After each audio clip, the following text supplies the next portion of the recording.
नमस्कार, मैं संदीप तिवारी। टेस्ट हम लोग एनालिसिस करने चल रहे हैं। इसका सलूशन मैं आपको वीडियो के माध्यम से देने जा रहा हूं। एक एक सवाल को मैं हल करवा रहा हूं। आप सभी लोग अपने जो परफॉर्मेंस है उसका ऑब्जर्वेशन करिए और समझिए कि आप कहां गलतियां कर रहे थे, आपने कितने हद तक सवालों को सही किया था। परीक्षा के हिसाब से सवालों के नेचर को समझिए और अच्छे से पूरी एनालिसिस करके इस पूरे टेस्ट को कंप्लीट करिए, एंड पर ले जाइए। मैं आप लोगों को बार बार कहता हूं कि टेस्ट हमारी पढ़ाई लिखाई का सबसे इंपॉर्टेंट पार्ट होना चाहिए, क्योंकि हमें अंतिम में जाकर टेस्ट ही देना है। हमारे सारे पढ़ने लिखने का अर्थ टेस्ट पे ही खत्म होता है और वहीं से सफलता मिलती है। इसलिए आपको टेस्ट को हैबिट में रखना चाहिए। आपने अभी कोर्स शुरुआत किया है, आपने कोर्स बीच में रखा है, कोर्स आपका एंड होने की स्थिति में हो, किसी भी परिस्थिति में आपको टेस्ट में जरूर पार्टिसिपेट करना चाहिए। इसलिए मैं आपको यह प्रक्रिया में हर शनिवार मतलब सप्ताह में एक बार शामिल करता हूं। आप सभी लोग अपने पूरे कमिटमेंट के साथ पूरे टेस्ट के प्रोसेस में लगिए, देखिए कैसा परफॉर्मेंस आपका रहा है। मैं एक एक सवाल सॉल्व करवाता हूं। कुल 20 सवालों का टेस्ट था, आपने अच्छे से दिया भी होगा। आप हमें कमेंट से जरूर बताना कि आपके कितने सही हो रहे हैं, कितने गलत हो रहे हैं। और सबसे इंपॉर्टेंट बात, जब मैं एक एक सवाल हल कराने चल रहा हूं तो आप लोग अपना इन्वॉल्वमेंट, अपना प्रेजेंस कमेंट से दिखाइए और बताइए कि इस सवाल को आपने क्या उत्तर दिया है। तो कमेंट में सबकी एक्टिविटी रहे, मेरी नजर में रहेगी, मैं देखूंगा सबके रिस्पॉन्स को। चलिए शुरुआत किया जाता है। एक बार सभी को गुड आफ्टरनून। अब हम लोग शुरू करते हैं इस टेस्ट को। पहला हमारा सवाल सामने आता है और इस तरह के सवाल को हम करा भी चुके हैं और आपको करना भी चाहिए। यह सवाल जनरल सरलीकरण का सवाल है, रूट भी इसमें इन्वॉल्व है, दशमलव भी इसमें इन्वॉल्व है, मतलब प्रॉपर कैलकुलेशन है। बोर्ड मास भी लगाना है, क्योंकि यहां पर देख रहे गुणा है और यहां पर भाग है और यहां पर भी गुणा है। करेक्ट। तो हमें क्या करना होगा, सबसे पहले दो चीजें इसमें समझिए। हमें एक तो वर्गमूल करना है प्रत्येक नंबर का, और प्रत्येक संख्या पूर्ण वर्ग है, ये मुझे समझ में आ रहा है। आपको हो सकता आ रहा हो कि नहीं आ रहा हो, लेकिन उन सब के अलावा मेरी नजर में जो दशमलव के स्थान है वो दो स्थानों पर दिख रहे सब में। जब भी मैं किसी पूर्ण वर्ग का वर्गमूल करूंगा तो दशमलव के स्थान को सबसे पहले मैं इवन पर ही देखना चाहूंगा। इवन मतलब 2 स्थान, 4 स्थान, 6 स्थान, 8 स्थान पर ही देखूंगा। अगर यह 1 स्थान, 3 स्थान, 5 स्थान पर रहेंगे तो हमें कंफ्यूज करेंगे, हमारा रिजल्ट सही नहीं होगा। मैं यहाँ पर कुछ तो वर्बल जानता हूँ। जैसे अगर हमने आपको क्लास में पढ़ाया हो तो मैंने बार बार बोला हो कि 50 तक का वर्ग तो ऐसे भी याद रहना चाहिए। तो अगर किसी को 50 तक का वर्ग याद होगा तो इसका वर्गमूल 32 होगा। 32 हम लिखें। इसका वर्गमूल आप समझ रहे 27 होगा, 27 का वर्ग होता है। ये 16 का वर्ग होता है और यह आपका 54 का वर्ग होता है। अगर आप लोग ट्राई करते हैं, समझते हैं तो ठीक है। अब सुनिए, दशमलव जितने स्थानों पर लगा रहता है उसके आधे स्थान पर दशमलव लगाया जाता है। जैसे 2 स्थान पर लगा है, एक पर लगेगा, एक पर लगेगा, एक पर लगेगा, एक पर लगेगा। अब यहाँ पर आपके मन में एक प्रश्न आया होगा, सर आपने कैसे, मान ली मुझे याद नहीं है, मुझे वर्ग नहीं तैयार है, मैं कैसे करूं। मैं इसमें से किसी एक को करके देता हूं। जैसे मैं सबसे बड़ा है 2916, इसका वर्गमूल मैं ट्राई करता हूं। इसके लिए अंतिम के दो अंकों को अलग करना होता है।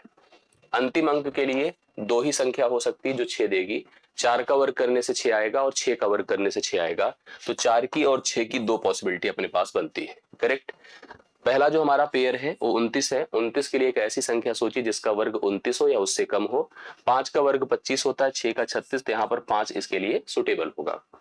अब हम ये सोचे कि 5 के बगल 4 लगाए 54 हो, कि 5 के बगल 6 लगाए 56 हो। इसके लिए हमें क्या करना है, 5 के वर्ग जिसके लिए आपने 29 के लिए 5 को जिस वजह से सोचा था, में 5 जोड़िए 30 आया।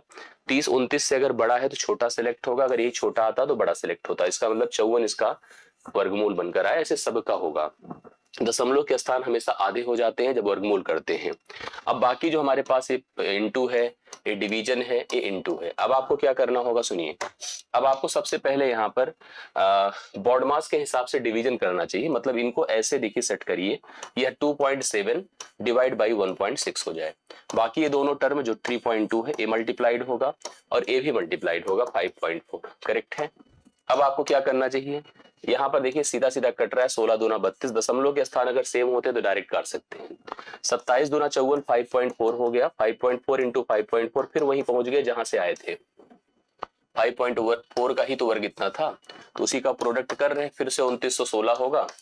एक स्थान मतलब 2 स्थान पर दशमलव लगेगा।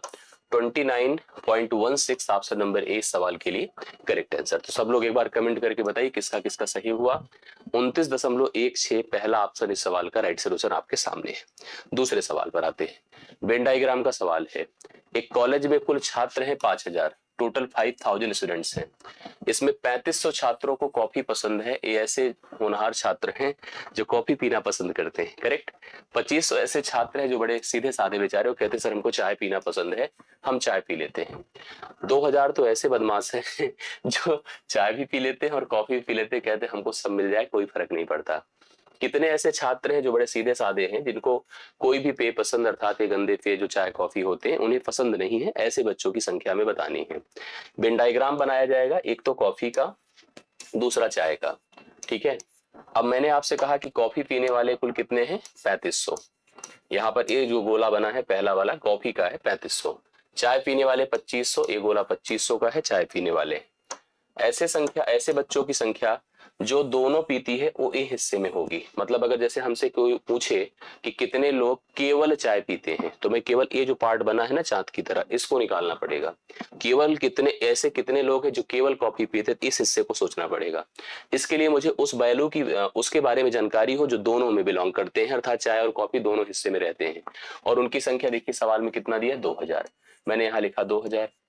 अब मुझे पता है कि 3500 कॉफी पीते हैं, तो देखिए इस पूरे गोले को ऐसा सेट करना है कि जुड़कर 3500 हो, तो 3500 के लिए 1500 यहाँ पर बनेगा, क्योंकि 3500 से अगर हमें 2000 निकालना होगा तो 1500 आएगा। 1500 बच्चे हैं जो केवल कॉफी पीते हैं। इसी प्रकार से मैं आपसे पूछूं केवल चाय पीने वाले 500, क्योंकि देखिए ये जुड़कर पूरा 2500, ये जुड़कर पूरा 3500। अब अगर टोटल संख्या उनकी जो चाय पीते हैं या कॉफी पीते हैं या दोनों पीते हैं, इनकी संख्या अगर जोड़ दीजिए तो कितना हो जाएगा, ये देखिए जोड़ने पर 4000। 4000 इनकी संख्या हो गई जो या तो चाय पीते हैं या तो कॉफी पीते हैं या तो दोनों पीते हैं। अब टोटल तो 5000 थे, इसका मतलब 1000 बच्चे ऐसे हैं जो ना तो चाय पीते हैं ना ही कॉफी पीते हैं। इसका मतलब उनकी संख्या 1000 टोटल हो जाएगी, जो ऑप्शन नंबर आपको बी में दिख रही है। तो बी ऑप्शन इस सवाल का उत्तर कितने लोगों ने किया था मुझे क्लियर बताएं। राइट सोल्यूशन आपका बी ऑप्शन होगा, 1000 लगा सकते हैं।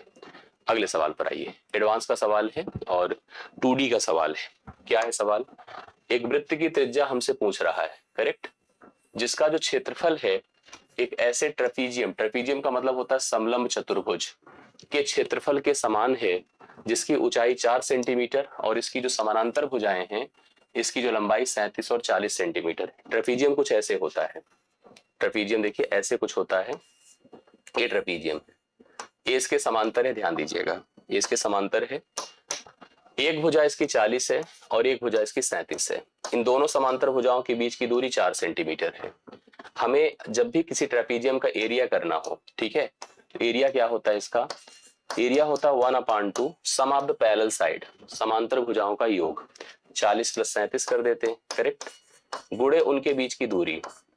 मतलब जब भी किसी हमें समलंब चतुर्भुज का क्षेत्रफल निकालना हो तो 1/2 सम ऑफ द पैरेलल साइड्स, जो समांतर भुजाएं, दो भुजाएं असमांतर होती हैं। अगर एक चतुर्भुज है और वो समलंब चतुर्भुज है तो उसकी दो भुजाएं असमांतर होंगी और दो भुजाएं समांतर होती विपरीत।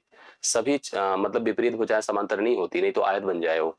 अब इसका अगर एरिया आपसे पूछेगा तो 1/2 सम ऑफ द पैरेलल साइड, समांतर भुजाओं का योग गुणे उनके बीच की दूरी, 1/2 गुणे समांतर भुजाओं का योग गुणे उनके बीच की दूरी। ये इसका क्षेत्रफल हुआ। अगर आप चाहें थोड़ा सा काट पीट सकते हैं इसको भी, जैसे अगर देखेंगे तो 77 हो जाएगा और 77 गुणे आप 2 कर दीजिए, 154 हुआ। 154 सेंटीमीटर स्क्वायर इसका समलंब चतुर्भुज का क्षेत्रफल हो गया, करेक्ट। कह रहा है इसी समलंब चतुर्भुज के क्षेत्रफल के बराबर एक सर्कल है जिसका क्षेत्रफल इसी क्षेत्रफल के बराबर है।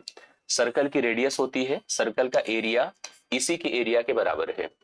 सर्कल का जो क्षेत्रफल होता है pi r square, pi r square. अगर रेडियस आर है तो पाई आर स्क्वायर फार्मूला होता है। अगर यह इसी के क्षेत्रफल के बराबर है तो इसका क्षेत्रफल कितना है, 154 है, लिख दिया मैंने। पाई का मान होता है 22/7 गुणे आर स्क्वायर हो गया, बराबर मैंने 154 कर दिया। 22 × 7 = 154 होता है, तो आर स्क्वायर बराबर 7 × 7 क्रॉस मल्टीप्लाई होकर 49 होगा। तो आर का मान आपको 7 कंफर्म हो जाए, क्योंकि 49 का वर्गमूल कितना आता है, 7। कितने लोग का आंसर आया था, 7।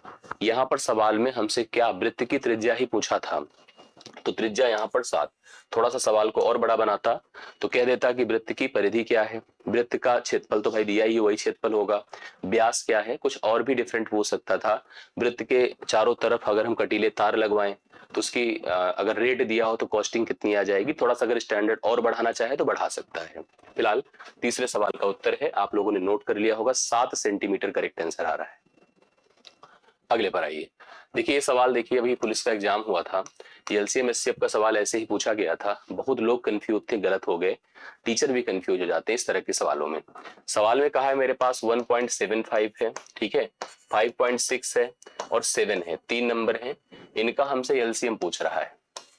एलसीएम देखिए, एलसीएम अंग्रेजी में कहलाता है लीस्ट कॉमन मल्टीपल, सबसे छोटा उभयनिष्ठ गुणज, ऐसी संख्या जो सबसे छोटी हो लेकिन प्रत्येक से पूर्णतः विभाजित हो, प्रत्येक से पूर्णतः विभाजित हो। लेकिन एक बात और मैं गारंटी दे रहा हूं, एलसीएम जो होता है वह किसी भी दी गई संख्या से छोटा नहीं होता है, या तो सबसे बड़ा नंबर होगा या उससे भी बड़ा होगा, उससे तो छोटा नहीं हो सकता।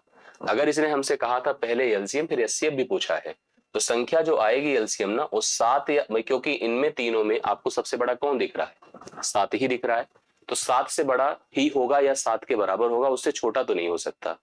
अगर हम एलसीएम इस ऑप्शन में ढूंढे तो 7 से बड़े भाई एलसीएम ही रहेंगे, और ये एचसीएफ रहेंगे भी। एचसीएफ पर चलते हैं, पहले एलसीएम की तरफ सोचिए। 7 से कटने वाली संख्या होगी ना तो 24 होगा ना तो 24 होगा, इन्हीं दोनों में कोई होगा, पहला ऑप्शन और लास्ट ऑप्शन तो नहीं लिया जाएगा। अब बात आती है एचसीएफ की। एचसीएफ का मतलब होता है हाईएस्ट कॉमन फैक्टर, वह सबसे बड़ा उभयनिष्ठ गुणनखंड, गुणनखंड जो प्रत्येक को पूर्णतः विभाजित कर सके। लेकिन एचसीएफ दी गई संख्याओं में जो सबसे छोटा होता है या तो वही होता है या उससे भी छोटा होता है। तो अगर एचसीएफ जाऊंगा तो मैं इसकी तरफ जाऊंगा, 1.75 को ढूंढूंगा, क्या वह सबको काट देगा, अगर काट देगा तो वही एचसीएफ है। इस तरह से हमको सवाल को सेलेक्ट करना होता है। अब मैंने चेक किया भाई, अगर 7 की बात किया जाए 7 तो होगा नहीं, 28 ही होगा, ये तो श्योर हो गया है। केवल हमारा जो टारगेट होना चाहिए वो हमें एचसीएफ पता करने पर होना चाहिए। एचसीएफ का मतलब ऐसी संख्या हमें ढूंढनी है जो कि 1.75 को भी काट दे और 5.6 को भी काट दे। मैं यहाँ पर दो ऑप्शन देख रहा था, एक 0.25 था, एक 0.75 था। 0.25 जो है वो केवल 5 से कटने वाले टर्म में है, जबकि इनकी बात किया जाए 7 को तभी काट पाएगा जब 7 से कटने वाला टर्म होगा। इसका मतलब रियल आंसर हम लोग यहाँ पर जा सकते हैं सी ऑप्शन पर, क्योंकि 0.75 का मतलब है कि 7 से कटेगा, 5 से कटेगा, और 25 से क्या मतलब होता है, अंतिम की दो संख्याएं 25 से कटेंगी, वो अलग स्थिति हो गई। ये तो चलिए एक प्रोसेस था जो मैंने आपको बताया, इससे हम आंसर पर पहुंच तो गए हैं, बट इसको और भी थोड़ा सा डीपली समझ ले, अगर आंसर आपका आया है तो सही है।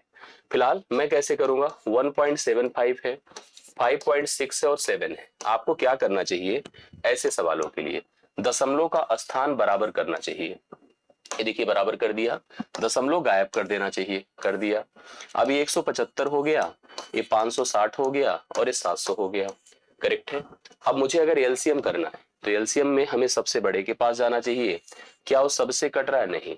अब इसी का पहाड़ा पढ़ना है तो उस सवाल के हिसाब से हम 7 चौके जब 2800 पर पहुंचेंगे तो 2800 सबको काट देगा, ठीक है, सबसे सबसे कट जाएगी, इससे भी इससे भी इससे भी, उसका नियम भी होता है, डिविजिबिलिटी से भी जा सकते हैं। अब 2800 तो माना जाएगा, लेकिन दशमलव 2 स्थानों पर लगेगा, तो इसका एलसीएम कितना हो गया, 2800। अब 28 हो गया। अब बात आती है एचसीएफ की। एचसीएफ मतलब इन तीनों में सबसे छोटा जो सबको काट दे। मैं गया 175 के पास, 175 सबको तो नहीं काट पाएगा, देख लीजिए आप खुद ही, 560 कोई नहीं, मतलब नहीं काट पाएगा, करेक्ट है। 175 को कौन काटेगा, 175 को काटने को देखिए 35 और 25 दोनों काट सकते हैं। जैसे काटने की बात किया तो हाफ करिए, तो हाफ तो कोई इसका होगा नहीं, 35 इसको काटेगा, ठीक है, 35 भी काटेगा और 25 भी काटेगा।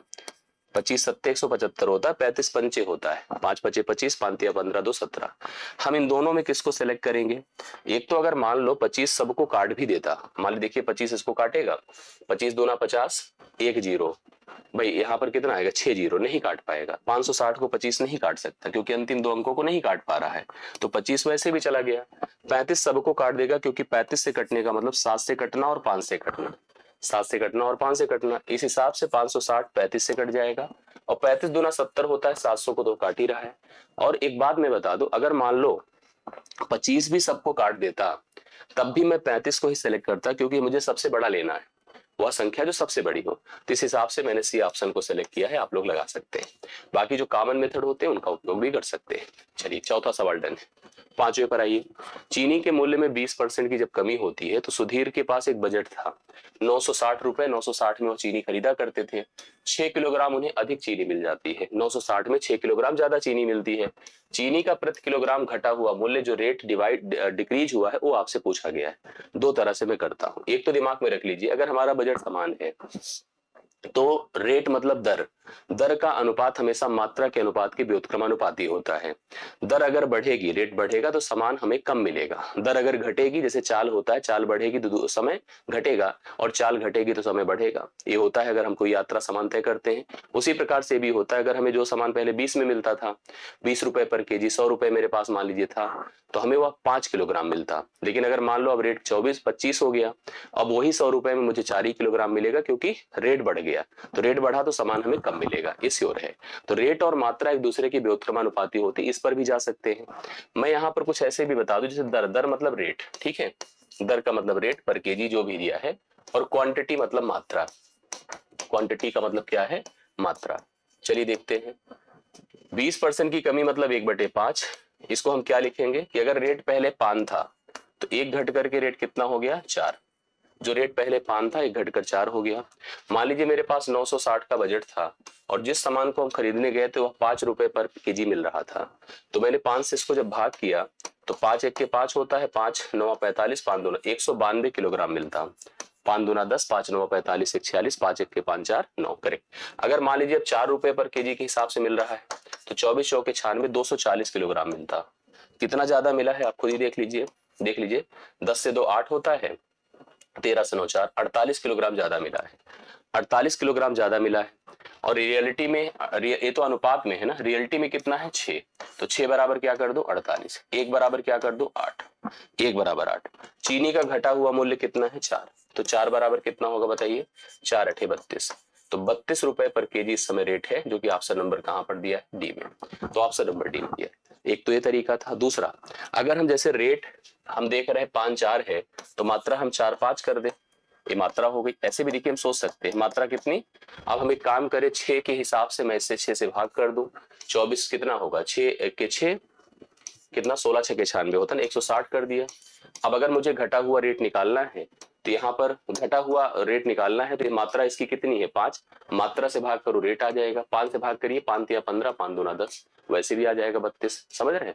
तो 32 रुपए पर केजी यहाँ पर आपका अभी घटा हुआ रेट है। ऐसे भी कर सकते थे, दोनों से अपना आंसर आ जाता है। 32 अगर जितने लोगों ने लगाया उनका परफेक्ट सोल्यूशन है, राइट सोल्यूशन है। समीकरण एक दिया है, वो द्विघात है। मैंने द्विघात बताया होगा। द्विघात कभी भी अगर है तो उसमें अगर हमें उसके मूलों की, क्योंकि हम जानते हैं कि द्विघात समीकरण डिग्री 2 है, तो 2 हल तो आने हैं। अब इसके मूलों की अगर प्रकृति पूछ लिया, तो मूलों की प्रकृति के लिए हमें डी चाहिए। इसके पहले आप द्विघात समीकरण जानिए। ax² + bx + c = 0, यही द्विघात समीकरण होता है। इसका डी होता है b² - 4ac, क्योंकि जब सोल्यूशन हम निकालते हैं द्विघात समीकरण का, तो श्रीधराचार्य के फार्मूले पर डिपेंड करता है, और रूट के अंदर आता है, क्योंकि फार्मूला क्या होता है, -b + -√b² - 4ac / 2a। तो रूट के अंदर b² - 4ac है, और हम सब मैथ पढ़ते हैं कि रूट के अंदर अगर कभी नेगेटिव टर्म आता है तो हमारा मूल जो होता है, मतलब वो वैल्यू हमारी संख्या ही काल्पनिक हो जाती है। इसी हिसाब से यहाँ पर डी निकालना पड़ता है। डी को चेक करते हैं हम लोग। अगर डी का मान > = 0 होता है तो मूल वास्तविक होते हैं, बट डी अगर <0 मतलब नेगेटिव है तो मूल क्या होते हैं पता है, काल्पनिक होते हैं। आइए अपने सवाल की तरफ चलते हैं। यहाँ पर ए का मान कितना है, 3, बी का मान कितना है, 5, और सी का मान कितना है, 3। अब हमको क्या करना चाहिए, डी निकालना है। तो डी बराबर क्या होगा, b² - 4ac, मतलब 5 का वर्ग -4 गुणे 3 गुणे 3, करेक्ट है। तो 5 5 25 है, और 3 3 9 चौके 36 है। तो अब देख रहे हैं कि यहाँ पर यह मान कितना हो रहा है, नेगेटिव आ रहा है। क्या आ रहा है इससे मतलब नहीं, हालांकि आपको पता ही क्या आ रहा है, माइनस में। अगर नेगेटिव है तो पक्का यह मूल क्या होगा, काल्पनिक होगा, करेक्ट है। अगर यह इक्वल हो जाता है, जैसे 0 के बराबर हो जाता है, तो मूल वास्तविक के साथ समान होता है। अगर वह > 0 होता है, 0 से बड़ा होता है, पॉजिटिव होता है, तो मूल वास्तविक के साथ साथ असमान आते हैं। अभी फिलहाल काल्पनिक है। छठा, 12,000 की धनराशि है, 5 वर्षों के अंत में साधारण ब्याज देती है 6,000। इसी धनराशि पर 3 वर्षों के समान दर से, उसी दर से चक्रवृद्धि मतलब होने पर चक्रवृद्धि ब्याज पूछ रहा है। मेरे पास यहाँ पर 12,000 था, ठीक है, 12,000 था। मैंने इसको 5 साल तक निवेश किया, मुझे साधारण ब्याज के रूप में कितना मिला, साधारण ब्याज के रूप में मिला 6,000। कितने साल का बोलिए, 5 साल का। 5 साल का साधारण ब्याज 6,000 है, तो साधारण ब्याज तो हर साल बराबर ही होता है, सबको पता है। ना। तो एक साल का कितना हो जाएगा, एक साल का हो जाएगा 1200 ना, 12 पंचे 60 होता है और 1200 रुपये एक साल का ब्याज होगा। दर अगर निकालना हो तो निकाल दीजिए कि 1200 गुणे 100 बटे आप 12,000 कर दीजिए। तो हम समझ गए कि यहाँ पर जो ब्याज दर है अपनी वो कितनी है, 10% पर एनम है। अब ब्याज दर हमारी 10% पर एनम है, पैसा हमारा 12,000 ही है। चक्रवृद्धि ब्याज हम करने जा रहे हैं। चक्रवृद्धि ब्याज सतत वृद्धि पर आधारित होता है, इसे प्रिंसिपल करिए, इसे अमाउंट करिए। 10% क्या होता है, 1/10। ठीक, कहेंगे 10 से 1 बढ़कर 11, फिर 10 से 1 बढ़कर 11, फिर 10 से 1 बढ़कर 11। ठीक है, अर्थात जो अपना प्रिंसिपल है अगर वो 1000 था, ठीक, तो अमाउंट कितना होगा 1331। 1000 से 1331 मतलब ब्याज कितना बढ़कर आ रहा है 331। ये हमारा सीआई है, ये हमारा सीआई है। करेक्ट। हमारा मूलधन कितना है बताओ, मूलधन है 1000। ठीक है, 1000। 1000 बराबर हमने क्या लिख दिया, 1000 बराबर हमने 12,000 कर दिया। और हमको ब्याज निकालना जो कि 331 बनकर आ रहा है। ये 3 जीरो खत्म हो गया। 12 के 12 है, 12 3 36, 1 37 है, 12 के 12 3 36, 3 39 है, 3972 है जो डी ऑप्शन में आपको दिया है। 3972 इस समय चक्रवृद्धि ब्याज होगा। कितने लोगों का सही है कमेंट करके बताइए। मेरे ख्याल से सही हो गया होगा सबका, कोई इतना बड़ा इशू नहीं है, सबको समझ में आना चाहिए। 3972 यहाँ पर चक्रवृद्धि ब्याज बनकर आएगा। निम्नलिखित आंकड़ों का माध्य दिया है, ये हमारे पास सांख्यिकी का सवाल है। माध्य जो होता है सभी आंकड़ों का योग बटे उनकी बारंबारता। यक्स का मान पूछा है। जैसे आपको मैं एक जनरल बात बता दूं, अगर कभी भी जैसे अगर अपने पास ये हमारे आंकड़े हैं, आंकड़ों की अगर हमें ऑब्जर्वेशन पता है x1, ठीक है, x2 ऐसे सोवान xn तक है आंकड़े, और यहाँ पर उनकी फ्रीक्वेंसीज मतलब वो कौन आंकड़ा कितनी बार है, f1 f2 ऐसे सोवान fn तक है, तो हमारा जो माध्य होता है ना वो होता है x1 f1 x2 f2 plus ऐसे xn fn। मतलब आप क्या करते हो पता है, सभी वैल्यूज को उनकी बारंबारता से मल्टीप्लाई करते हो बटे f1 plus f2 plus f3 plus fn, ऐसे हम लोग सारी बारंबारताओं को जोड़ते हैं। यहाँ भी आपको क्या करना चाहिए, अगर हमें माध्य निकालना है तो माध्य के लिए सभी पदों का योग बटा पदों की कुल संख्या।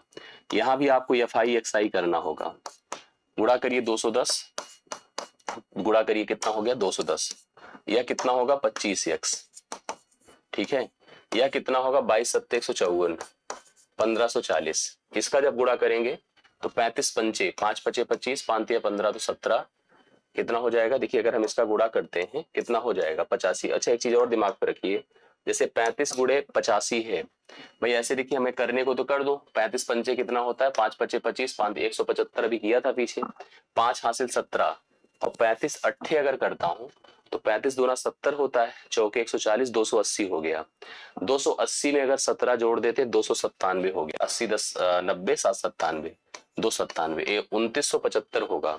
आप चेक कर लीजिए 2975 ही कंफर्म कर लीजिए जिससे कि क्लियरिटी रहे, नहीं तो पता चले अभी पूरा करके हम एक जगह मिस कर जाएं। तो इसका जैसे पेन कापी अगर नहीं उठाना होता है तो क्लियरिटी होना बहुत जरूरी है, उसके लिए कॉन्फिडेंस में रहना बहुत इंपॉर्टेंट है, अगर नहीं होता है तो फंसता है। ठीक है, चलिए हम फिलहाल सही है 2975 ही होगा, 2975 कर दिया। अब अगर हम लोग देखिए ये तो पूरा सब होगा, इनका जोड़ अगर आप करना है आपको 2975 प्लस 1540 प्लस 210, अगर हम सबको जोड़ते हैं 2975 में अगर हमने 1540 को जोड़ दिया प्लस हमने 210 को भी जोड़ दिया, क्योंकि 25x को तो डायरेक्ट जोड़ नहीं पाएंगे आप, ठीक है, 210 को भी जोड़ दिया तो इसका मान आ गया 4725 प्लस इसके सामने लगा दीजिए 25x, क्योंकि जुड़ेगा तो है नहीं। साथ साथ अगर हम इनको जोड़ने चले गए ये बारंबारताओं के योग को, जुड़िए देखिए कितना आता है, 35 है, 22 है, 21 है, 30 20 50 20 70 5 75 2 77 1 77 1 78, तो 78 प्लस x हो गया, 78 प्लस एक्स, क्योंकि देखिए फिर से 30 20 50 20 70 5 75 3 78, 78 प्लस एक्स हो गया। माध्य कितना दिया है 40। माध्य जो होता है योग गुणे माध्य गुणे संख्या, जो कुल आंकड़ों का योग होता है। अगर हम योग करेंगे, योग बराबर माध्य देखिए कितना है 40 और सभी आंकड़ों की संख्या कितनी है जो बारंबारताओं का योग है 78 प्लस एक्स है, बराबर यहाँ पर योग कितना है 4725 प्लस 25x। इसका देखिए गुणा करता हूं, 0 4 अठे 32 है, 4 सते 28, 3 31 है, 3120 प्लस 40x है, बराबर 4725 है प्लस 25x है, इसको इधर कर दीजिए 15x होगा, इसको इधर घटा दीजिए ले जाकर के, 5 हुआ, 0 हुआ, 7 से 1 6 हुआ, 1 हुआ। x बराबर 15 के 15, 0 15 7 105। x का मान 105 7 है, सॉरी 107, यही इसका राइट सोल्यूशन होगा। कितने लोग का सवाल हल हुआ है? ऐसे देखिए माध्य कभी इस तरह के सवाल फंसा देते हैं, पूछ लेता है और उसमें सारे प्रोसेस लगाने होते हैं, इसमें कुछ और नहीं कर सकते हो आप, कैलकुलेशन करना पड़ेगा। और अगर कभी कभी होता है कि ट्रिक हल्का फुल्का काम कर जाता है, अन्यथा आपको इस तरह से इसको सवालों को हल करना होता है। 8वां सवाल डन होता है, 107 राइट सोल्यूशन आप लोग लगाइएगा। 9वें पर आइए।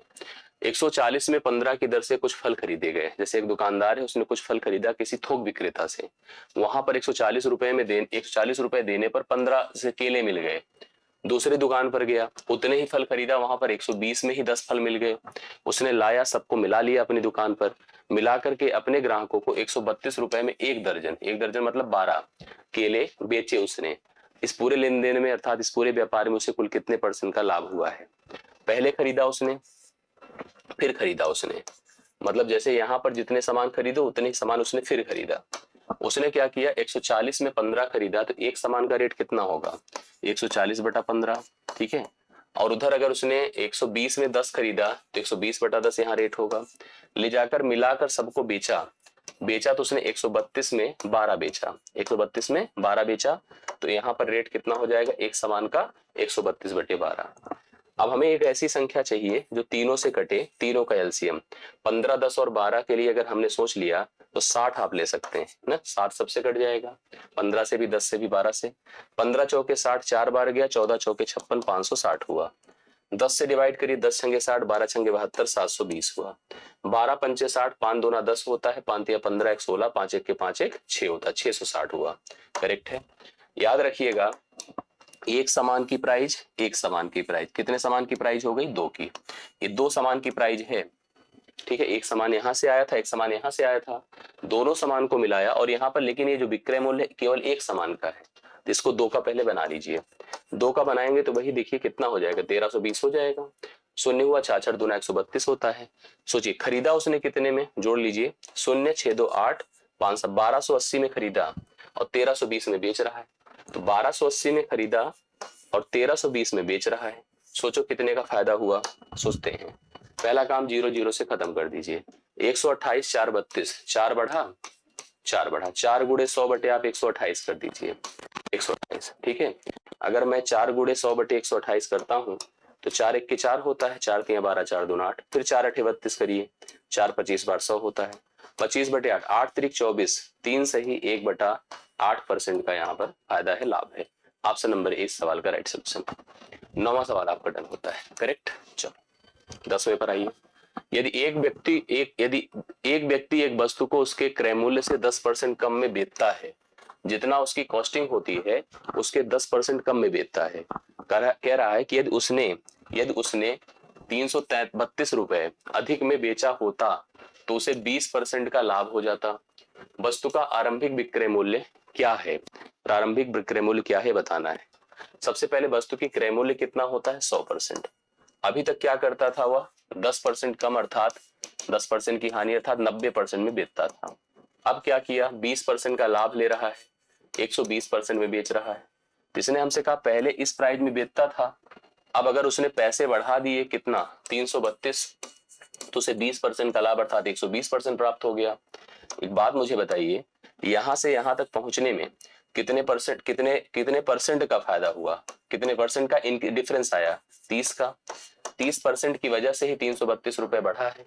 सवाल हमसे क्रय मूल्य नहीं पूछ रहा है, प्रारंभिक विक्रय मूल्य। प्रारंभिक विक्रय मूल्य पहले जिसमें बेचता था वह आपका 90% था, तो मैं लिखूंगा कि 30% बराबर 332 है, हमको निकालना है 90%। 30 तिया 90 होता है, 3 से गुणा करिए, 3 दूना 6, 3 तिया 9, 3 तिया 9, 996 रुपए में उसने बेचा था। सबसे पहले 996 रुपए में वह बेचा करता था, करेक्ट है। क्रय मूल्य भी पूछता तो क्रय मूल्य कैंसिल तो नहीं होता प्रॉपर, लेकिन बनने को तो बन ही जाता, ठीक है। ये हो गया सवाल। 7 सरकारी और 4 प्रोबेबिलिटी का सवाल है। 7 सरकारी मतलब गवर्नमेंट, 4 गैर सरकारी जो कि नॉन गवर्नमेंट से प्राइवेट से के समूह, मतलब 7 सरकारी का समूह था, 7 गवर्नमेंट एम्प्लॉय थे और 4 नॉन गवर्नमेंट एम्प्लॉय थे। टोटल एम्प्लॉय 11 थे। इनके समूह में से 3 को लेकर, मतलब इस पूरे ग्रुप से हमें लेना कितने लोग को है, 3 का समूह बनाना है, 3 का ग्रुप बनाना है। अब उसमें कितने लोग क्या रहेंगे मुझे नहीं पता है। इन 7 और 4 में से मुझे 3 का समूह बनाना है। ठीक है, अगर आपने थोड़ा बहुत कॉम्बिनेशन पढ़ा है, परमुटेशन पढ़ा है, मैं अभी कुछ ना करूं, बस केवल इतना ही आपसे पूछूं कि अगर मुझे 7 सरकारी और 4 गैर सरकारी कर्मचारियों में से 3 का समूह बनाना है बिना किसी कंडीशन के, तो कुल कितने समूह बन सकते हैं। इसके लिए एक टॉपिक होता है कॉम्बिनेशन, जिसको हम कहते हैं क्रम संचय। ठीक है, कॉम्बिनेशन का मतलब होता है संचय। तो संचय हमको बताता है कि आपके पास टोटल कितने लोग हैं, 11। आप उसमें से कितने का समूह लेना चाहते हैं, 3 का। 11C3 कर दीजिए, कितने समूह बना सकते हैं, समझ रहे हैं। इसको प्रेजेंट कैसे किया जाता है, एक रूल होता है एनसीआर। एनसीआर का मतलब होता है n factorial upon r factorial n minus r. इस रूल से हम लोग डिसाइड कर सकते हैं कुल कितने लोग यहाँ पर इस 3 का समूह बनाने पर कितने कुल समूह बन सकते हैं। इसका रूल है। अब फैक्टोरियल तो जनरल जानते होंगे, नहीं जानते होंगे तो बेसिक बता दूंगा। अब हमसे लेकिन आगे कहता है कि 3 की एक समिति बनानी है, उन समूहों में से सरकारी कर्मचारी के नहीं होने, मतलब केवल गैर सरकारी होने की प्रायिकता क्या है। प्रायिकता जब भी किसी इवेंट की निकाली जाती है तो उसका मतलब होता है n of A divide by n of S. जैसे अगर मेरे पास कोई एक ग्रुप है, डाइस मैंने फेंका हो, पासा 1 से लेकर 6 तक के नंबर आते हैं। मैंने आपसे कहा कि कुल कितने आते हैं, 6। आपने कहा, हमने कहा भैया मुझे केवल इवन चाहिए। इवन में 2 आया, 4 आया, 6 आया, तो हमने कहा इवन की प्रायिकता क्या होगी। आपने कहा 3 क्योंकि 3 लोग आते हैं इवन में, 3/6 अर्थात प्रायिकता बनी 1/2। प्रायिकता हमेशा जो आपके फेवर में है, कि किसी एक समूह से, किसी एक परीक्षण से जो आपके फेवर में है उसको ऊपर रखिए, जो कुल आउटकम्स आए हैं उसको नीचे रखिए, और जो रेशियो बनेगा वही प्रायिकता है। अब जैसे हमको कहा गया है कि उन समूहों में से सरकारी कर्मचारी नहीं लेना है, क्या लेना है बोलिए, गैर सरकारी लेना है। गैर सरकारी कर्मचारियों को ही लेना है, सरकारी को बिल्कुल लेना ही नहीं है, यही तो बोला है ना। तो अब आप एक बात बताइए, हमें गैर सरकारी लेना है, कहां से लेना है, यही तो हमसे बोला है, कहां से लेना है बताइए। गैर सरकारी है कितने, 4। कितने हैं, 4। और इन 4 में कितने की समिति बनानी है, 3 की। तो मैंने लिखा 4C3, ये हमारे फेवर के हो गए अगर प्रायिकता करनी है। और टोटल कितने समूह बनेंगे, 3 के, जिसमें गैर सरकारी सरकारी अगर सबकी पॉसिबिलिटी सोचा जाए तो 11 लोग थे ना टोटल, 11C3 बनते। किसी को जिसने हल कर दिया उसके आंसर आ गया, प्रोबेबिलिटी आ गई। मैंने एक रूल लिखा है एनसीआर, एनसीआर बराबर n factorial divide by n r factorial n minus r factorial. तो 4C3 को क्या लिखूंगा, 4 फैक्टोरियल डिवाइड बाई 3 फैक्टोरियल, और 4 में से 3 निकलता है 1 का फैक्टोरियल। नीचे जाते हैं, 11 फैक्टोरियल, 11 फैक्टोरियल डिवाइड बाई 3, देखिए 3 फैक्टोरियल, 11 में से 3 निकलता है 8 का फैक्टोरियल, करेक्ट है। तो देखिए ऊपर क्या होगा, 4 गुणे 3 का फैक्टोरियल, क्यों, क्योंकि 4 गुणे 3 गुणे 2 गुणे 1 होता है, और नीचे 3 फैक्टोरियल था इसीलिए मैंने किया। 1 फैक्टोरियल का कोई मतलब नहीं है। अब यहाँ क्या होगा पता है, ए पार्ट ऊपर चला जाएगा, 3 फैक्टोरियल, और इसको लिख दीजिए 8 फैक्टोरियल, करेक्ट। नीचे चलते हैं, नीचे अपने पास जो 11 फैक्टोरियल है वो हो जाएगा 11 गुणे 10 गुणे 9 गुणे 8 के फैक्टोरियल पे रुक जाए जिससे खत्म हो जाए, कट जाए। अभी पूरा हल कर डालिए, आंसर आ जाएगा। पहले तो 8 का फैक्टोरियल 8 से गया, 3 का फैक्टोरियल 3 से गया, यहां तक समझ में आ रही बात है। इस अपने पास ऊपर देखो 4 है, गुणे 3 फैक्टोरियल मतलब 3 गुणे 2 भी है, और नीचे गए तो 11 गुणे 10 गुणे 9 है, ठीक है। चलिए काटते हैं, सबसे पहले 3 से काटिए, 3 तिया 9 होता है, सही है। 2 से काटिए 5 होता है, अब तो कटेगा नहीं, तो ऊपर केवल 4 बचा। नीचे 11 गुणे 15 हुआ, तो 15 के 15, 15 के 15 16, 165। 4/165 यही प्रायिकता है, और इस तरह के सवाल बहुत पूछे जाते हैं अगर आप स्तरीय एग्जाम देते हैं, ठीक है। तो आपको प्रायिकता के इन सवालों पर अपना दिमाग लगाना पड़ता है, ऐसे सवालों को हल करना होता है। कितने लोग का सही था, ईमानदारी से बताइएगा, मैं जानना चाहूंगा कितने लोग इसको सीरियसली हल कर पाए थे। टाइम एंड वर्क का एक शानदार सवाल दिया है, ऐसे ही सवाल पूछे जा रहे हैं आजकल। सवाल क्या है देखिए, पढ़ते हैं। कह रहा 2 पुरुष हैं, 2 आदमी हैं और 7 महिलाएं हैं, जो किसी काम को अगर करते हैं तो 28 दिन उनको लगता है पूरा कर लेते हैं, जबकि वही काम को अगर 6 पुरुष और मैं 16 महिलाओं से करवाऊं, यह काम केवल 11 दिनों में पूर्ण होता है। अब यही काम मुझे केवल 7 पुरुषों से ही करवाना है, कितना समय लगेगा। तो पहले चलिए, मेरे पास 2 पुरुष थे और 7 महिलाएं थी, ये लोग इस काम को कितने दिन में कर लेते थे, 28 दिन में। आगे चलता हूं, मेरे पास 6 पुरुष हैं प्लस 16 महिलाएं हैं, ये लोग इस काम को कितने दिन में कर लेंगे? 11 दिनों में। करेक्ट है। इनको पहले कंपेयर करिए, इनकी परस्पर तुलना करिए। कैसे? 28 दूना कितना होता है? 56 आदमी। हाँ, 28 सत्ते 7 अठे 56, 7 दूना 14, 5 19, 196 महिलाएं बराबर 11 छके 66 आदमी प्लस 16 गुणे 11 176 होगा क्या? 16 के 16, 16 के 16, बिल्कुल 16 के 16 6 हो गया, 16 के 16, 16 6 कितना हो गया? गलत कर, 11 छके 66, 11 के 11 6 17, 176 ही तो होगा। हाँ, समझ रहे हैं ना? यस, 16 के 16 की 6 हासिल 1, 16 के 16 17, करेक्ट। 176 रोमन, आदमी को आदमी की तरफ और महिलाओं को महिलाओं की तरफ। यहाँ भी देखो तुरंत गलती होती, 66 है। ठीक है, सबसे पहले इसको इधर लाइए, तो 20 महिलाएं बराबर 10 और पुरुष। 20 महिला, क्योंकि आकर घटेगा और ये आकर घटेगा, 10 एक के 10, 10 दूना 20, मतलब 2 महिलाएं बराबर 1 पुरुष, अर्थात महिला और डिवाइड बाय पुरुष बराबर 1:2। अर्थात क्षमता के मामले में पुरुष दुगुना क्षमतावान है, महिला आधी क्षमतावान है। अगर महिला एक काम करेगी तो पुरुष 2 काम करेंगे। समझ रहे हैं? सवाल क्या कहता है? सुनिए, सवाल हमसे ये कहता है, क्या? सुनते चलिएगा। वही काम मुझे 7 पुरुषों से करवाना है। आप किसी को बुला लो, चाहे इस ग्रुप को, काम तो वही है, इसको बुलाएं या इसको बुलाएं, आपकी मर्जी है। ठीक है, चलो हम इसी को बुलाते हैं, छोटा लग रहा है।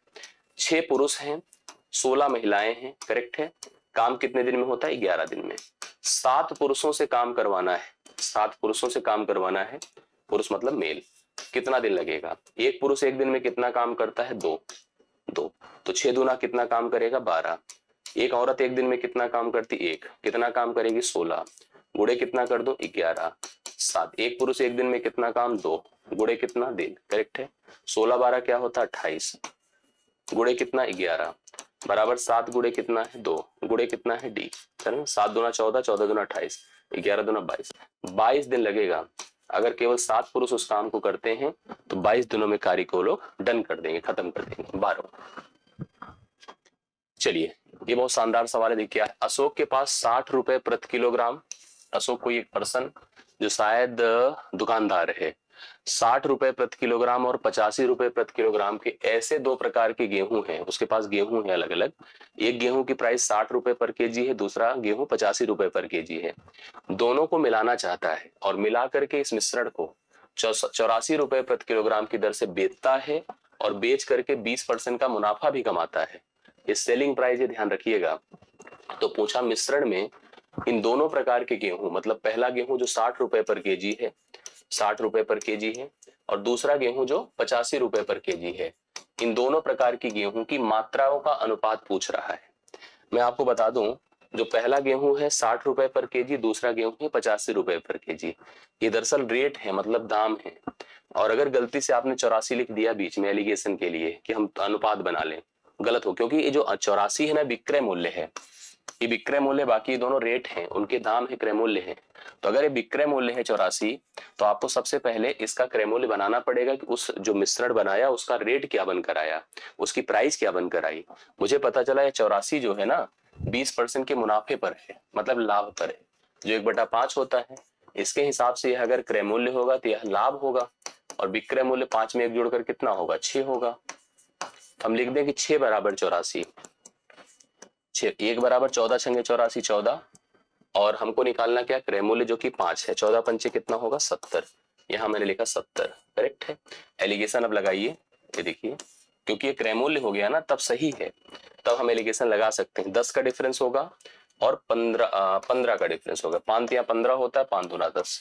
दोनों प्रकार की जो मात्राएं हैं गेहूं की या रेट है, उनको हम 3:2 के अनुपात में मिलाएंगे। 3 भाग पहला लेंगे, मतलब जो 60 वाला है, और 2 भाग हम 85 वाला लेंगे और उसको मिलाएंगे, तब जाकर के सिचुएशन क्रिएट हो पाएगी जो आपके सामने थी। 13वां आपका डन होता है। क्लियर हो गई बातें?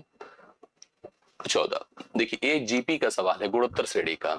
करा एक जीपी है, और जीपी ध्यान रखिएगा, ए होता है, ए आर होता है, ए आर स्क्वायर होता है, ऐसे बढ़ता चला जाता है। यही जीपी है जिसमें सारो अनुपात होता है, जैसे 1 है, 2 है, 4 है, 8 है, 16 है, 32 है, 64, ये जीपी होती है। यदि ये गुणोत्तर श्रेणी का प्रथम पद आपको 16 दिया है, ए का मान कितना दिया बताइए? 16। सारा अनुपात आर बराबर कितना दिया है? 6। ठीक है, हमसे कह रहा है इसके 4 पदों का योगफल। तो यसियन का रूल होता है ए, ध्यान से देखिए, वो भी तब जब आर का मान ग्रेटर देन 1 है, तब होता है ए। r की power n minus one divide by r minus one. यह रूल होता है यस एन निकालने का, n पदों के योगफल को ज्ञात करने का। तो अगर मुझे यस 4 करना है, 4 पदों का योगफल करना है, a की जगह लिख दो 16, r की जगह कितना है 6, 6 की पावर क्या करूं 4, माइनस कितना करूं 1 बटे 6 माइनस क्या कर दूं 1, समझ रहे हैं, r माइनस वन। ठीक है, तो इसको लिखा मैंने 16, 4 की पावर 6 की पावर 4 200 कितना हो जाएगा, 6 की पावर 4, 6 की पावर 2 होता है 36, 3 पर 216, 3 पर 216 होता है। और अगर एक बार और कर देते हैं तो कितना हो जाएगा बताइए, 36 गुणे 36 वैसे भी 1296 हो जाएगा। तो मतलब आप ऐसे एक बार चेक कर लीजिएगा भाई, 6 का क्यूब 216 होता है, 6 बार और कर 6 4 के 36, 6 के 6 3 9 6 दूना 1296, मैंने आपको बताया था 1296 से 1 घटा दीजिए, बटा कितना है 5, यहाँ लिखा 16, यहाँ लिखा 1295 बटे 5 किया, 5 दूना 10 होता है, दोनों 5 पचे 25, 5 9 45, तो 16 गुणे 259, 200 कितना हुआ 59, 16 9 144, अंत में 4, सब में 4 ही है, गुणे 14, 16 पंचे 80, 80 14 कितना होता है 80 और 14 94 की 4 हासिल 9, 16 दूना 32, 32 9 कितना होता है 32 और 9 एक सेकंड 41, तो 4144 हो जाएगा, बी ऑप्शन में राइट सोल्यूशन। यहाँ पर इसका जोड़ हो जाएगा। जीपी का सवाल है, ठीक है, आया था कि नहीं कंफर्म करिए सभी लोग। ठीक, चलो नेक्स्ट क्वेश्चन पर आते हैं। ये देखिए सवाल पूछा गया है, ये सवाल यूपीएसआई के एग्जाम का सवाल है। लोग कहते हैं कि यूपीएसआई में जो है ज्योमेट्री नहीं आती है, तो ज्योमेट्री आ रही कि नहीं, देखिए ऐसे एक वृत्त का केंद्र है ओ, समझ रहे हैं, और ए बी सी वृत्त की परिधि है, मतलब सतह पर 3 बिंदु हैं ए बी सी। सवाल क्या है कि कोण ए ओ बी हमको ज्ञात करना है। ए ओ बी मतलब दिस वन, अच्छा दिया है सॉरी, कोण ए ओ बी हमको नहीं नहीं नहीं, हमको कोण ए बी ओ ज्ञात करना है। ए बी ओ कहां पर है पता, ए है, ये हमको बताना है।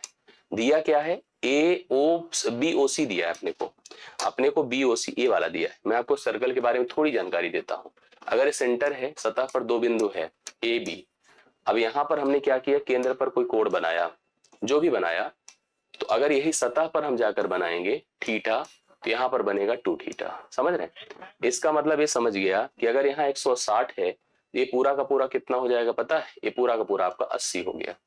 अब 80 हो गया, चलिए एक बात और समझ लीजिए, अगर हम इसको ऐसे सोच रहे हैं तो यह वृत्त की परिधि है और त्रिज्या है, ये भी वृत्त की त्रिज्या है, और त्रिज्याएं हमेशा समान होती हैं। अगर समान भुजाएं हैं किसी एक त्रिभुज में, अगर हम आप इसको एक त्रिभुज समझ लें, तो वह त्रिभुज आइसोसेलेस ट्रायंगल होता है, समद्विबाहु त्रिभुज होता है। ऐसे में यह कोण इस कोण के बराबर होगा, तो मतलब अगर यहाँ 55 है तो ये भी 55 हो जाएगा। इससे फायदा ये होगा कि यह पार्ट हमको पता चल जाएगा, क्या 80 से 55 निकाल दें, तो 80 से 55 निकालने का मतलब कितना हो जाएगा 25 ना, 50 20 से बिल्कुल 25, और अगर यह त्रिज्या है तो यह भी तो त्रिज्या है, तो यह 25 हुआ तो ये भी 25 हुआ, बराबर ही होगा। तो 25 डिग्री राइट सोल्यूशन है ऑप्शन नंबर बी में। ठीक है, 25 डिग्री जिसने बताया एकदम परफेक्ट है। 15वां सवाल डन होता है। ये समुच्चय का सवाल है। समुच्चय देखिए, आपको एक सेट दिया है ए, जिसके पास अवयव हैं 6 8 23 69 एंड 80, ये दिया है आपको। एक और समुच्चय दिया है बी, बी के पास क्या है, 4 है 8 है 69 है 80 है और 82 है, करेक्ट, ये है। और एक सकल समुच्चय मतलब यूनिवर्सल सेट। यूनिवर्सल एक ऐसा समुच्चय होता है जिसके पास दुनिया जितने मतलब उस ऑपरेशन से रिलेटेड जितने अलग अलग समुच्चय हैं उन सब का वो एक बाप की तरह होता है, उसके पास सबके सब अवयव होते हैं। यू के पास यहाँ पर देखिए कह रहा है कि 1 2 से लेकर पूरा 150 तक के एलिमेंट्स है, मतलब उसके पास इनका तो है ही है, इनका तो है ही है, साथ साथ मतलब उस सबका है उसके पास, मतलब उसके अलावा अतिरिक्त भी उसके पास है। अब एक सवाल इसने हमको कहा कि सबसे पहले आप एक काम करो, n of A union B का कॉम्प्लीमेंट करो और इसके साथ साथ अनुपात बनाओ। लिखो n of A intersection B plus 10, जितना आ जाए उसमें 10 जोड़िए, समझ रहे हैं, तब यह रेशियो बनाइए। क्या होगा मैं आपको बता दूं। सबसे पहला काम मुझे ए यूनियन बी करना चाहिए। ए यूनियन बी का मतलब जो ए में हो और बी में हो तथा दोनों में हो, बस रिपीटिशन मत करिएगा। लिखिए 6 है 8 है 23 है, नहीं अभी इधर का भी लेते जाइए, सीक्वेंस से लीजिए छोटे से बड़े में, समझ रहे हैं।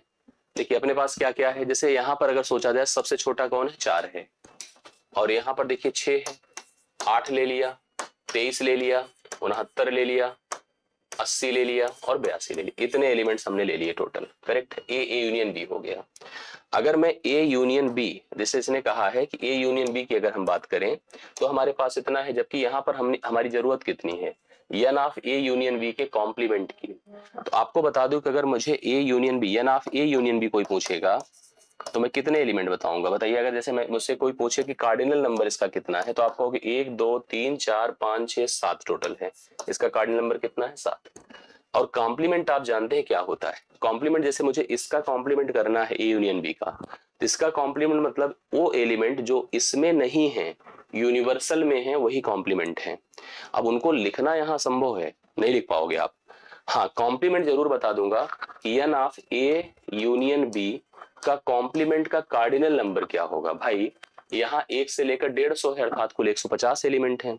अब 150 में ये 7 तो रहेंगे नहीं, तो 143 ही रहेगा कॉम्प्लीमेंट में, तो उसका कार्डिनल नंबर 143 हो गया, अर्थात इसकी संख्या आ गई। अब आता है A intersection B. A intersection B मतलब जो ए बी में कॉमन हो, जैसे कॉमन कौन है, कॉमन देखिए 8 है, 8 है, 23 है, नहीं 23 नहीं है, 23 नहीं, 69 है, ठीक है 69 है, 69 है, 80 है, 80 है, 3 एलिमेंट कॉमन है। अब इनका कॉम्प्लीमेंट कितना, कार्डिनल नंबर कितना हो गया, n of A intersection B, cardinal हो गया 3। भाई 3 ही है टोटल, कौन कौन थे आपको पता है, एक तो 8 था, हाँ अगर हम समुच्चय की तरह सोचे होते तो एक तो 8 था, दूसरा 23, दूसरा 69 था, तीसरा 80 था, ये 3 ही थे और यही कार्डिनल नंबर था। कार्डिनल नंबर कितना हो गया, 3 हो गया। अब मुझसे कहा है कि इसमें आप 10 जोड़ दो, 10 इसमें जोड़ा तो इसमें भी जोड़ दीजिएगा, इसमें जोड़ा तो पूरी वैल्यू कितनी हो गई 13, अर्थात यह पूरा का पूरा 13 हो गया, और यह क्या है बताइए 143 है, ठीक है। तो हमने लिखा 143 अनुपात 13, करेक्ट। चलिए करते हैं, 13 1 के 13, 13 1 के 13, 11 अनुपात क्या हो जाएगा, 11 अनुपात 1, सी ऑप्शन राइट सोल्यूशन है। अगर आप कर पाए हैं तो बहुत अच्छी बात है, यूपीएसआई के प्रीवियस ईयर का सवाल है, करेक्ट है। चलिए ये आप लोग अच्छे से कर लीजिएगा। नेक्स्ट क्वेश्चन पर आइए।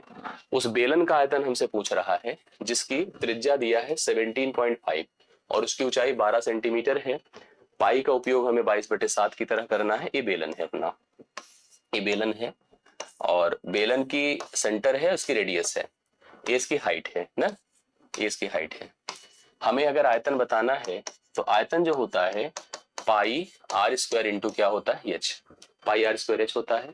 पाई की जगह 22/7 गुणे आर की जगह पर बोला है 17.5, 2 बार करिएगा 17.5 इंटू एच की जगह कितना करना है 12।